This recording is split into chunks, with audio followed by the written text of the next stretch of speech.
La parole est à Charles de Courson. Ma question s'adresse à Monsieur le ministre de l'Économie.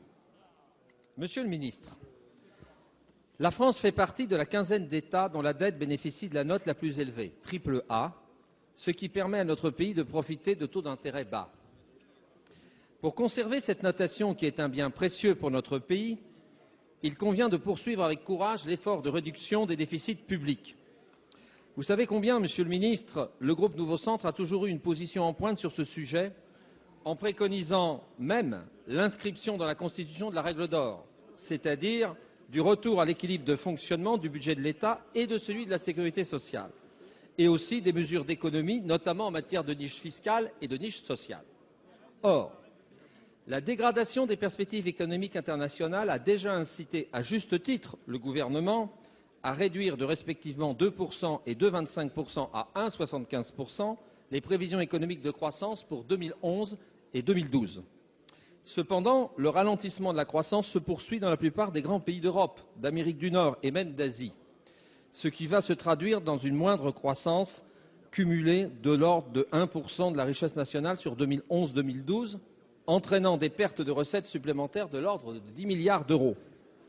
Cette analyse a été confortée ce matin par votre déclaration sur France 2, selon laquelle, je cite, « La prévision de croissance pour 2012 était probablement trop élevée par rapport à l'évolution de l'activité économique. » Cette évolution explique probablement la décision de l'agence Moody's de se donner 3 mois pour déterminer si la perspective de stabilité de la note AAA pour la France était toujours justifiée, en surveillant et en évaluant les progrès effectués par le gouvernement français pour mettre en œuvre les mesures annoncées de réduction du déficit budgétaire. Aussi, ma question est toute simple. Le gouvernement est-il favorable, dans le cadre de la discussion sur le vote du budget 2012 qui commence aujourd'hui, à renforcer les mesures de réduction des dépenses et d'accroissement des recettes pour éviter toute dérive des déficits publics? Monsieur le ministre de l'Économie, des Finances et de l'Industrie.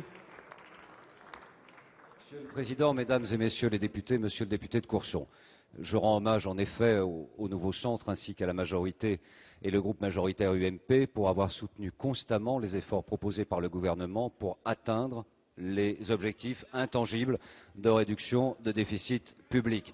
Je vous en suis reconnaissant, nous vous en sommes reconnaissants et nous allons poursuivre. Car c'est bien la détermination à poursuivre ce qui est une stratégie, un cap, une direction qui nous permettra d'être au rendez-vous ou en avance sur les objectifs de réduction de déficit public.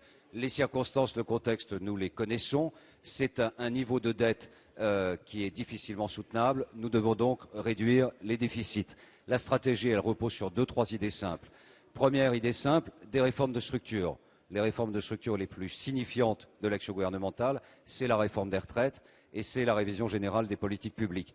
Tout autre discours qui consiste à remettre en cause ce qui a été mis en œuvre est un discours qui s'éloigne de la responsabilité et qui s'éloigne du contexte économique dans lequel nous nous trouvons.